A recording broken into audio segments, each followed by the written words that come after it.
প্রিয় দর্শক, প্রথমে আসুন ছোট্ট একটি ভিডিও ক্লিপ আপনাদেরকে তুলে ধরি, এরপরে এই বিষয়টা আপনাদের সামনে কথা বলবো। আমাদের ভিতরে মনুষ্যত্ব, মানবতা বোধ বলতে যে একদম 0% চলে আসছে। ভিডিওটা দেখলে পরে আপনি বুঝতে পারবেন। দর্শক, তো চলুন ভিডিওটা আপনি তুলে ধরি, ভিডিওটা একটু শেয়ার করে দিবেন, কমেন্টে আপনি আপনার মূল্যবান মন্তব্য জানিয়ে যাবেন। দর্শক, এরকম ভিডিও আমি সচরাচর দেখি নাই যে এটা কোনো মানুষের কাজ, এটা কোনো সভ্য মানুষের কাজ হতে পারে। আমরা দিন দিন অর্থনৈতিক দিক থেকে উন্নতির উচ্চ শিখরে পৌঁছতে পারি, ডিজিটাল জমানা আমরা পার করতে পারি, আমরা বলতে পারি, কিন্তু আমাদের মানবতাটা যে কতটা নিচে নেমে গেছে এই ভিডিওটা না দেখলে আপনি বুঝতে পারবেন না। দর্শক, ভিডিওটা দেখুন, এরপরে মন্তব্য জানিয়ে যাবেন, ভিডিওটা শেয়ার করে দিবেন। আমাদের মন মানসিকতা কতটাতে জঘন্য হয়ে থাকে, কতটা নিম্ন শ্রেণীর হয়ে থাকে দেখুন।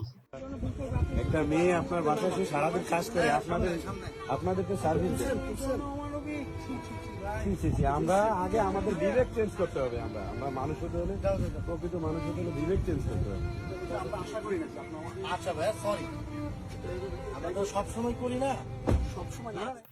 গাড়ির ডেকি নাকি বলে, পিছনে যে জায়গাটা থাকে মালামাল রাখার জন্য, সেখানে বাড়ির কাজের বুয়াকে রেখে এরপর ভিতরে কিন্তু জায়গা আছে, দুইজন মানুষ, শুধু আরো দু তিনজন মানুষ উঠতে পারবে। কাজের বুয়া হয় বিদায় তাকে ঢেকির মধ্যে রেখে এরপরে যাচ্ছে। ছাত্র ভাইরা ট্রাফিকের কাজ করতেছে, নিয়মতান্ত্রিক ভাবে তারা যখন চেক করলো তখন দেখলো এই অবিশ্বাস্য দৃশ্য।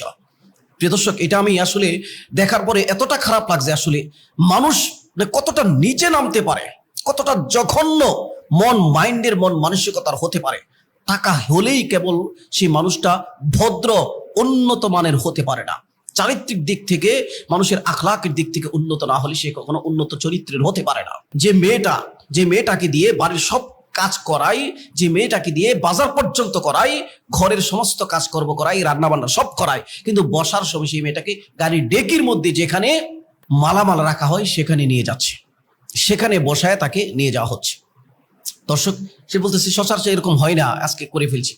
তারা আমার মনে হয় কোন উত্তম মাধ্যম যদি দেওয়া হতো, গণধোলাই যেটাকে বলা হয়, তাহলে স্বৈর শাসকের পতন হয়েছে, কিন্তু একটা মানুষের ভিতরে যে আসলে স্বৈরতন্ত্র রয়েছে, যে ঘরের মানুষের যারা কাজের বুয়া রয়েছে কিংবা নিম্ন শ্রেণীর মানুষ রয়েছে, হত দরিদ্র মানুষ রয়েছে, রাস্তায় রিক্সা চালক, ভ্যান চালক, অটো চালক রয়েছে, তাদের সাথে যে কি জঘন্য মন মানসিকতার জঘন্য আচরণ করে, সেই মানুষগুলোর চরিত্র যদি পরিবর্তন না হয় তাহলে নতুন বাংলাদেশ গড়া সম্ভব হবে না। আগে নিজ থেকে নিজের চরিত্রটা পরিবর্তন করতে হবে, নিজের মন মানসিকতা পরিবর্তন করতে হবে, উন্নত মানের করতে হবে, নিজেকে আগে বদলাতে হবে, এরপর সমাজ, এরপর দেশ বদলানো সম্ভব হবে। আর না হয় শুধুমাত্র মুখের বলি আওড়িয়ে এই জাতি, এই সমাজ, এই দেশকে পরিবর্তন করা সম্ভব হবে না। দর্শক, ভিডিওটা দেখার পরে আমি ঠিক রাখতে পারি না নিজেকে। কেন? সে গরিব বিধায় তোমার সাথে বসতে পারবে না গাড়িতে? চিন্তা করেন, আজকে আমাদের সমাজের অহরহর কিন্তু এরকম ঘটনা ঘটছে, কাজের বুয়ার উপর নির্যাতন করা হয়। ভিডিওটি শেয়ার করে দিবেন দর্শক সর্বোচ্চ। আসসালামু আলাইকুম রহমতুল্লাহ।